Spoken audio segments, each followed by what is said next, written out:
We end tonight with one of the most potent powers on earth. It can change lives in an instant. Everyone has it.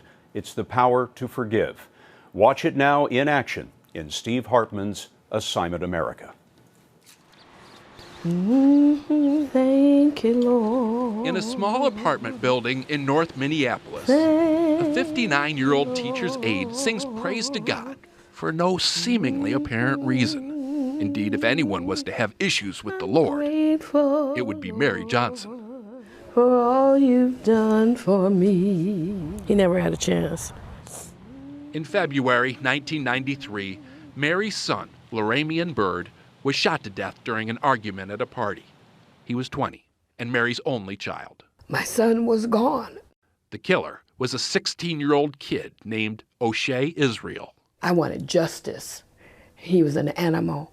He deserved to be caged. And he was.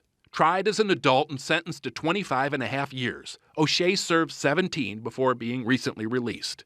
He now lives back in the old neighborhood, close to Mary. This close. He lives next door. Next door.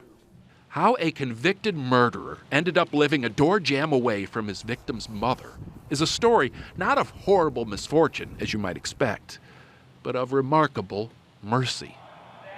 A few years ago, Mary asked if she could meet O'Shea here at Minnesota's Stillwater State Prison.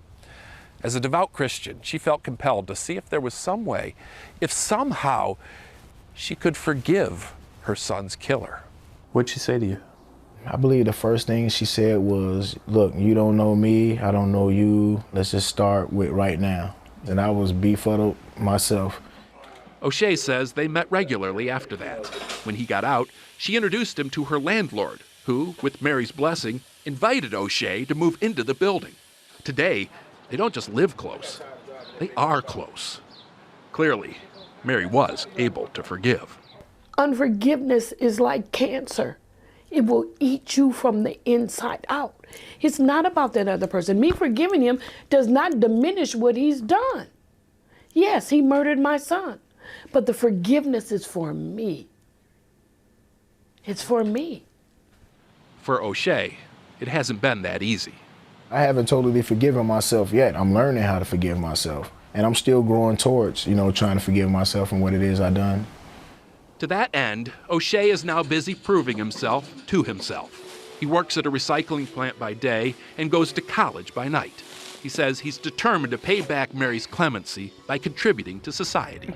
In fact, he's already working on it, singing the praises of God and forgiveness at prisons, churches, to large audiences everywhere. Forgiveness is a powerful thing. Yes, I'm grateful. Which explains why Mary can sing her praise of thanks to her audience of one. Steve Hartman, CBS News, Minneapolis. For all you've done for me.